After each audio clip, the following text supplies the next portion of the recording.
नमस्कार मित्रांनो, मी अमृता तुमच्या सगळ्यांचं स्वागत करते आहे माझ्या यूट्यूब चॅनलवरती। तर आजच्या व्हिडिओमध्ये आपण भेट देणार आहोत ते तामिळनाडू राज्यातील एक अतिशय सुंदर ऐतिहासिक आणि अनोखं ठिकाण, ते म्हणजे महाबलीपुरम।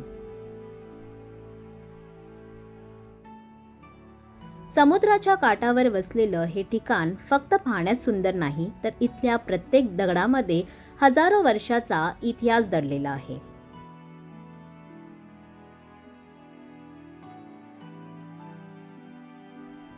महाबलीपुरम, ज्याला मल्लमापुरम असेही म्हणतात, हे एक पूर्वी सागरी व्यापाराचे केंद्र होते। इथे राज्य करत होते ते पलावा राजे।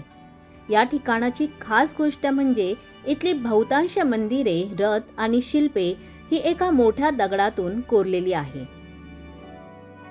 महाबलीपुरम हे फक्त पर्यटन स्थळ नाही, तर हा आहे 13व्या वर्षापूर्वीचा एक जिवंत इतिहास। यातली बहुतांश मंदिरे, रथ आणि शिल्पे ही एका मोठ्या दगडात कोरलेली आहेत। हे अद्भुत काम घडवून आणणारा राजा होता नरसिंहा वर्मन, आणि यानेच या कलेचा पुढे सुद्धा प्रचार केला। इथली शिल्पे ही महाभारत आणि भगवान कृष्णाच्या कथावर आधारित आहे, म्हणूनच इथे प्रत्येक दगड काहीतरी कथा सांगतो। आजच्या या प्रवासात आपण महाबलीपुरम मधली प्रमुख ठिकाणे पाहणार आहेत आणि त्यामागचा इतिहासही जाणून घेणार आहोत। चला तर सुरू करूया या आपल्या सुंदर प्रवासाला। तिकीट काउंटर आहे आणि तुम्ही ऑनलाईन सुद्धा तिकीट बुक करू शकता। तिकीट आहे 40 रुपये, ऑनलाईन केलं तर 35 रुपये तिकीट आहे आणि ही तिकीट तुम्हाला सगळीकडे चालणार आहे। आणि इथे आहे ते आता पांडवरथा। इथल्या सर्व प्रमुख ठिकाणांसाठी एकत्र प्रवेश तिकीट मिळते। भारतीय पर्यटकांसाठी शुल्क साधारणतः 40 रुपये आहे। भेट देण्याची वेळ ही सकाळपासून संध्याकाळपर्यंत असते। तर आपला पहिला स्पॉट आहे तो पंचरथास। तर हे 5 रथ आहेत। खरं तर मंदिराच्या वेगवेगळ्या रचनांचे हे नमुने आहेत। हे एका मोठ्या खडकातून कोरले गेले आहेत। हे 5 रथ 5 पांडवांना समर्पित आहेत। इथे आपल्याला 5ही पांडवांचे 5 रथ बघायला मिळतात। तर इथे स्कॅनर लावलेला आहे, हा स्कॅन करा आणि याच्यामध्ये तुम्हाला सगळी इन्फॉर्मेशन येतील। इथे जेवढं पण स्मारके आहेत तर त्याची सगळी इन्फॉर्मेशन तुम्हाला या स्कॅनर थ्रू मिळतील। चला आता आपण एक एक इथे जे आहेत मंदिरं ते सगळं बघूया। तर हा आहे द्रौपदी रथ। इथे द्रौपदी रथ आहे। तर हा रथ सर्वात लहान आहे पण खूपच सुंदर आहे आणि हा देवी दुर्गेला समर्पित आहे। तर इथे आहे तो आहे अर्जुनचा रथ।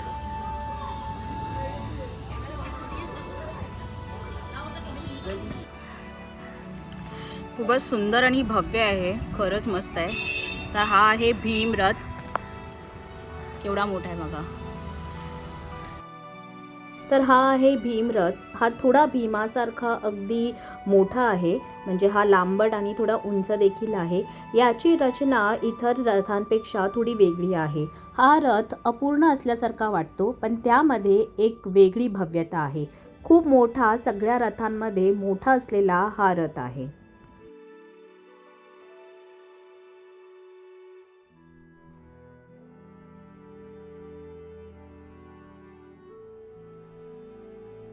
तर हा आहे नकुल सहदेव रथ। हा रथ थोडा वेगळ्या प्रकारचा आहे। त्याच्या बाजूला हत्तीची ही मोठी आणि जिवंत भासणारी मूर्ती आहे। तर आता आपण आलो आहोत शेवटचा रथ, तो म्हणजे धर्मराज युधिष्ठिर रथ। तर हा आहे शेवटचा युधिष्ठिर रथ। हा सगळ्यात मोठा आणि आकर्षक रथ आहे। यामध्ये दक्षिण भारतीय मंदिर शैली स्पष्ट दिसते।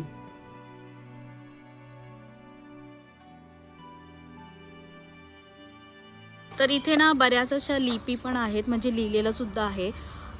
लँग्वेज कुठली आहे ती माहीत नाही, पण इथे असं लिहिलेलं आहे बऱ्याच ठिकाणी। हे सगळे रथ पाहताना असं वाटतं की आपण इतिहासाच्या त्या काळात फिरत आहोत। अगदी स्थापत्य वास्तुकलाचं हे एक उत्तम असं उदाहरण आहे।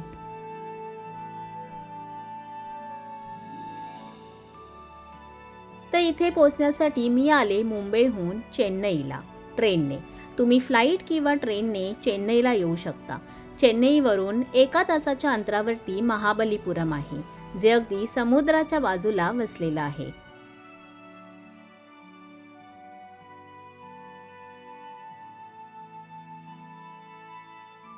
महाबलीपुरम मधलं पांडव रथा हे बघून, म्हणजे 5 पांडवांचे जे रथ आहेत ते बघून मी आली आहे ते लाईट हाऊसला. तर इथे लाईट हाऊस आहेत अगदी 100-200 मीटरवरच आहे. तुम्ही इथे रिक्षा करू शकता. रिक्षा युजली 500 ते 600 रुपये बोलतात. थोडं बार्गेनिंग करा, 400पर्यंत डन करतील, 400-500पर्यंत, आणि ते तुम्हाला सगळीकडे फिरवतील. जरी तुम्ही रिक्षा नाही केली तरी ओके आहे, कारण सगळे प्लेसेस जवळजवळ आहे. तुम्ही असे सुद्धा फिरू शकता. म्हणजे हे आता हल्ली 200-300 मीटरवरच होतं लाईट हाऊस, जे आम्ही 5 पांडव रथ बघितले. तर तिथून मग तुम्ही इथे येऊ शकता. आता इथे लाईट हाऊस आहे आणि महिषासूरमर्दिनी केव्ज आहेत. तर हे 2 आता आपण बघणार आहोत. ओंकारेश्वर टेम्पल आणि इथे सगळं ईश्वरा टेम्पल. इथून आपल्याला वरती जायचं आहे.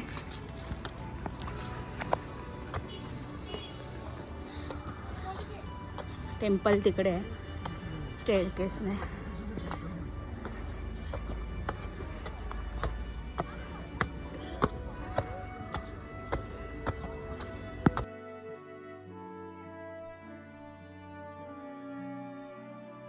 आता मंदिराकडे आलो आहे. मंदिर तर बंद आहे. आतमध्ये अजून पायऱ्या आहेत, पण मंदिराकडून दिसणारा परिसर बघा, एक नंबर.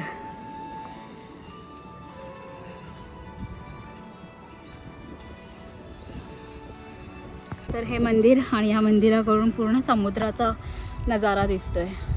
खूप उंचावर आहे. सगळं चारी बाजूने 360 व्ह्यू इथून दिसतोय.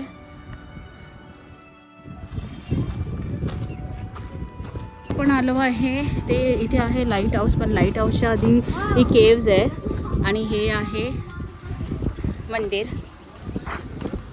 महिषासूरमर्दिनी. ओ वा, महिषासूरमर्दिनीची प्रतिमा आहे आतमध्ये.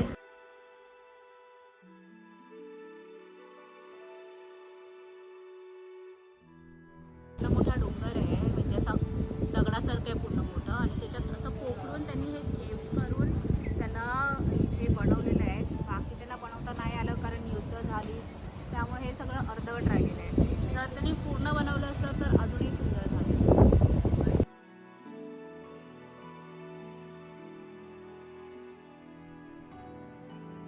तर लाईट हाऊस बघून आता मी आलो आहे ते कृष्णा बटर बॉल, आणि अजून 3 स्पॉट इथे आहे. जर तुम्ही एकाच तिकीटमध्ये सगळं इन्क्लूड आहे, तर आपण आलो त्यातल्या ह्या परिसरामध्ये तुमचं सगळे स्पॉट होते.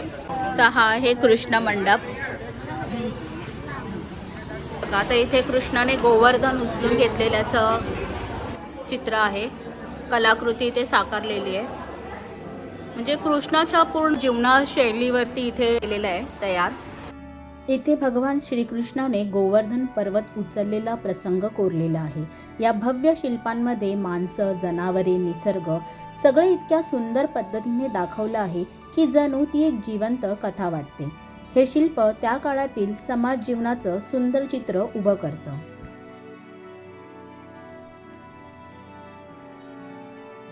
तर हा आहे कृष्ण मंडप आपण बघितला. म्हणजे फर्स्ट तिथून आपण एंट्री केली. हा सेकंड स्ट्रक्चर बघितला आपण, आणि हा थर्ड आहे. हे कुठे आहे ते सुद्धा तुम्हाला कमेंट बॉक्समध्ये नक्की सांगा. हा सुद्धा जे कलाकृती दिसते आहे, जे स्ट्रक्चर आहे ते सुद्धा लहानपणापासून मी बघत आली आहे, पण मला आठवत नाही आहे. तर आता मी नक्की सर्च करून तुम्हाला सांगते, आणि तुम्ही सुद्धा मला कमेंट बॉक्समध्ये नक्की सांगा. तर इथे केलेली ही कलाकृती मला आत्तापर्यंतच्या बघितलेल्या कलाकृतींमध्ये अगदी विशेष वाटली. कारण इथे तुम्ही बघू शकता 2 मोठे हत्ती इथे कोरलेले आहेत.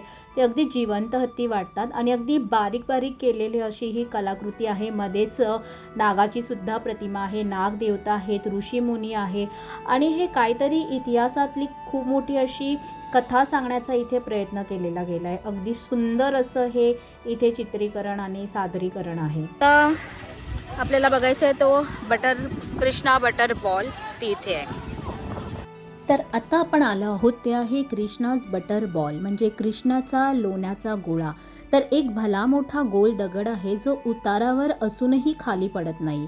तर हे खरंच खूप मोठं आश्चर्य होतं बघण्यासाठी, कारण हा कसा का इतक्या वर्षापासून तसाच उभा आहे हे खरंच मोठं कोडं आहे. लोक याला ढकलून पण पाहतात, इथे फोटो पण काढतात, पण हा अनुभव खरंच खूप मजेशीर होता. कृष्णा बटरबॉल बघून झाल्यावर आपण पोचतो ते या सुंदर अशा युनिक रस्त्याला, जिथे या 2 दगडांमधून जाणारा हा नैसर्गिक रस्ता. हा प्रवास खरंच खूप मजेशीर आहे, खूप भारी वाटतं इथे. आणि इथून आपण पोचतो ते अजून एका सुंदर अशा शिल्पाकडे, ते म्हणजे गोपीज रथा. तर हे एक सुंदर छोटंसं मंदिर आहे. तर हे एक रॉक कट मंदिर आहे आणि खूपच सुंदर आहे. इथे आपल्याला शिवलिंगसुद्धा दिसतं आणि आतमध्ये बऱ्याच अशा मूर्ती कोरलेल्या आहे.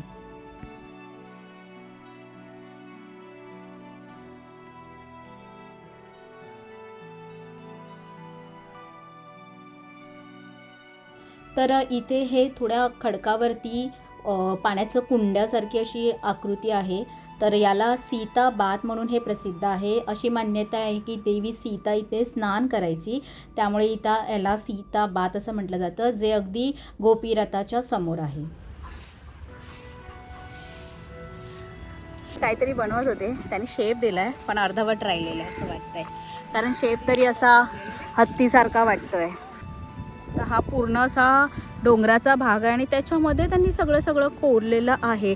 तिथे सुद्धा काही कलाकृती ज्या त्यांनी कोरून ठेवल्या आहेत पण अर्धवटच राहिलेल्या आहेत, बऱ्याच अर्धवट राहिलेल्या आहेत. त्याचं मंदिर आहे. आता इथून आता आपण पुढे जाऊया. माखन लड्डू राया गोपुरम, वराहा टेम्पल.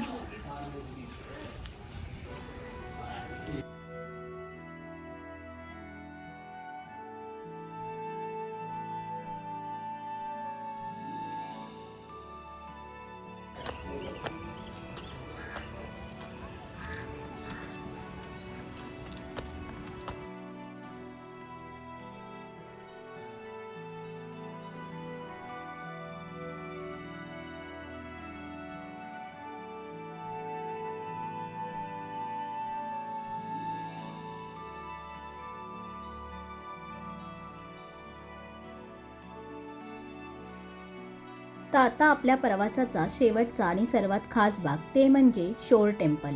हे मंदिर समुद्राच्या अगदी जवळ उभं आहे. हे भगवान शिवाला समर्पित असून सुमारे 8व्या शतकात बांधलं गेलं आहे. हे महाबलीपुरममधलं एकमेव असं मंदिर आहे जे दगड करून नाही तर बांधकाम करून तयार केलं गेलं आहे. समुद्राच्या लाटांमध्ये उभं असलेलं हे मंदिर पाहताना एक वेगळीच शांतता अनुभवायला मिळते. सूर्यास्ताच्या वेळी तर इथला नजारा खूपच सुंदर आणि मनाला स्पर्श करणारा असतो. तर मित्रांनो, असा होता महाबलीपुरमचा सुंदर आणि ऐतिहासिक प्रवास. जर तुम्हाला हा व्हिडिओ आवडला असेल तर मला लाईक, सबस्क्राईब आणि शेअर जरूर करा. चला तर भेटूया पुन्हा माझ्या नवीन व्हिडिओमध्ये एका नवीन ठिकाणाला भेट द्यायला.